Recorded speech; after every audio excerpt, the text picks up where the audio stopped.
ज्यांना कुणाला पुरणपोळी येत नसेल किंवा माहीत नसेल त्यासाठी मी पुरणपोळीची रेसिपी आज तुमच्यासाठी घेऊन आली आहे। तर पुरणपोळी कशी बनवायची, डाळ कशी शिजवायची आणि सारण कसं भरायचं आणि कशा लाटायच्या हे मी तुम्हाला सांगणार आहे आणि त्याचबरोबर कट्टाची आमटी कशी करायची तेही सांगणार आहे। तर चला पाहूया पुरणपोळी कशी बनवायची आणि आमटी कशी बनवायची ते। कट्टाची आमटी करण्यासाठी आपल्याला वाटण तयार करावं लागणार आहे। तर त्यासाठी आपण 2 कांदे बारीक चिरून घेतलेले आहेत आणि ते आपण कढईमध्ये फ्राय करायला ठेवले आहेत। त्यामध्ये मी 1 चमचा तेल घालून त्याला ब्राऊन होईपर्यंत तळून घेणार आहे। आणि आता आपण अद्रक, लसूण आणि मिरची त्यात घालून घेतली आहे। मी 8-10 लसणाच्या पाकळ्या, 2 इंच आलं आणि 3 मिरच्या घेतल्यात। ते चांगलं भाजून घेऊया आपण। आणि सुकं खोबरं पण मी अर्धी वाटी घेतलेली आहे। ते सगळं आपण व्यवस्थित भाजून घेणार आहोत। त्याचा कलर ब्राऊन येईपर्यंत आपल्याला मीडियम गॅसवरती भाजून घ्यायचं आहे। याप्रमाणे आपलं भाजून झालेलं आहे। मी अर्धी वाटी घेतलेलं आहे खोबरं, ओलस खोबरं आणि सुकं खोबरं। बघा याप्रमाणे भाजून घ्यायचं आहे आपल्याला। आता वाटण आपण काढून ठेवूया आणि थंड करायला ठेवूया। आणि त्याच कढईमध्ये मी 2 चमचे धणे घेतलेत, 1 चमचा जिरं घेतलंय, 4-5 लवंग घेतले, काळी मिरी घेतले 4-5, 2-3 दालचिनीचे तुकडे घेतलेत, 1 तेजपत्ता। हे सगळं आपण लालसर थोडंसं भाजून घ्यायचं आहे। आता आपण हे सगळं मिक्सरला लावून घेणार आहोत। ह्याचं वाटण आपण बारीक करून घेणार आहोत, एकदम बारीक पेस्ट करून घ्यायची आहे। त्यामध्ये मी थोडीशी कोथिंबीर घेतली आहे। आता आपण हे बारीक पेस्ट करून घेऊया। याप्रमाणे ते बारीक झालं पाहिजे।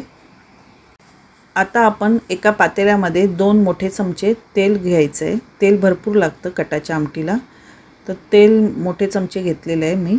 आणि 7-8 लसूण ठेचून घेतलेले आहे आणि ते गरम तेलामध्ये घालून घ्यायचं आहे। लसूण लालसर झाल्यानंतर आपल्याला राई जिरं टाकून घ्यायचं आहे आणि कढीपत्त्याची पानं, हिंग टाकलं आहे थोडासा। हिंग टाकल्यानंतर आपण त्यात हळद 1 चमचा टाकणार आहे आणि 2 मोठे चमचे वाटण टाकून घेणार आहोत आणि मिक्स करून घेऊया आपण त्याला व्यवस्थित। आणि आता 2 चमचे मसाला घालायचा आहे। आपल्या घरात जो मसाला असेल तिखट मसाला तो घालायचा आहे। त्यानंतर आपण त्याला चांगलं हलवून मसाले सगळे भाजून घेऊया। मसाला चांगला भाजून निघाला पाहिजे आणि त्यासाठी आपल्याला सारखं हलवत राहायचं आहे। 2 मिनिटं तरी लागतील। गॅसची फ्लेम स्लोच ठेवायची, नाहीतर मसाला करपू शकतो। आणि त्यानंतर आपण पुरणाच्या डाळीचं जे पाणी काढून ठेवलं होतं ते आपण त्यात घालून घेणार आहोत। पुरणाच्या डाळीचं पाणी आपण कसं काढायचं ते मी नंतर तुम्हाला दाखवीनच, पण आपण कटाची आमटी पहिल्यांदा करतोय म्हणून मी ते डाळीचं पाणी आधी काढून ठेवलं होतं। घालून टाकते। ते डाळीचं पाणी मी आता त्यात घालून घेतलं आहे आणि चांगलं हलवून घेतलं आहे। आणि आपल्याला जेवढी पातळ पाहिजे तेवढं पाणी घालून त्याला वाढून घ्यायचं आहे। आणि नंतर उकळी आल्यानंतर आपल्याला 1 लिंबू पिळून त्यात घालून घ्यायचं आहे आणि त्याला स्लो गॅसवरती आपण 15 मिनिटासाठी ठेवून द्यायचं आहे, म्हणजे आपली तरी चांगली येईल, म्हणजे त्याला तेलकटपणावरती चांगला दिसून येईल। त्याचप्रमाणे आता आपण त्यात चवीनुसार मीठ घालून घेतलं आहे आणि 15 मिनिटासाठी आपण त्याला उकळी येऊ देऊया। आता आपण डाळ कशी शिजवायची ती दाखवणार आहे मी। ही डाळ मी अर्धा किलो घेतली होती, ती मी 4 तास भिजत ठेवली होती आणि त्यानंतर मी ती शिजायला टाकणार आहे। डाळ स्वच्छ धुवून मी 4 तासासाठी भिजवून ठेवली होती, त्यामुळे आपली डाळ व्यवस्थित शिजली जाईल। तर मी शिजवण्यासाठी एक छोटा कुकर घेतला आहे आणि ती अर्धा किलो डाळ मी त्याच्यात घालून घेते।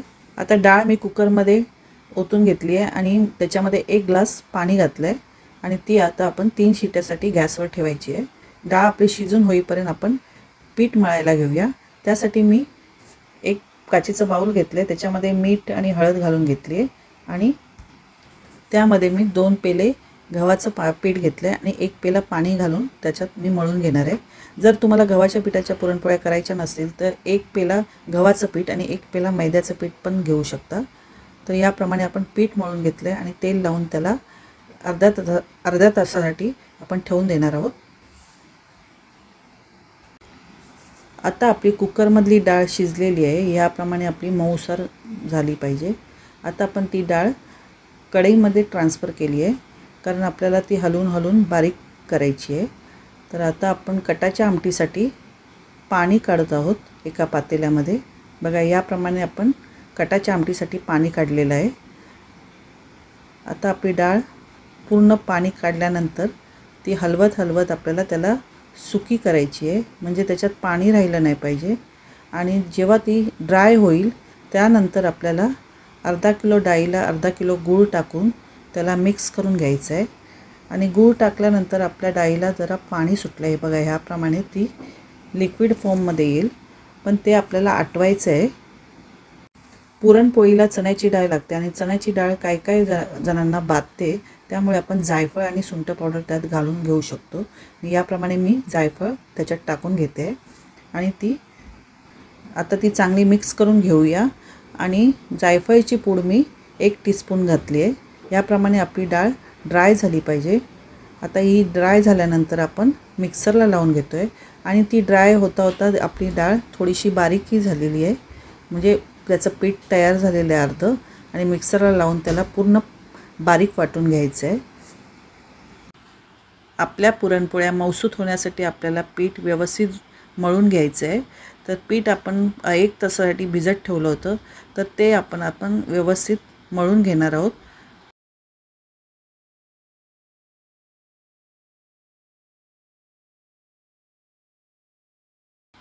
त्याला व्यवस्थित मळून झाल्यानंतर आपण त्याचे चपाती एवढे गोळे करून घेणार आहोत आणि त्याच्या खोलगट वाटी करून आपण त्यात सारण भरून घेणार आहोत. बघा, याप्रमाणे आपल्याला भरून घ्यायचं आहे आणि अलगदपणे लाटून घ्यायचे आहेत. पातळ अशा लाटून घ्यायच्या आहेत, कडा पूर्ण लाटून घ्यायचे आहेत.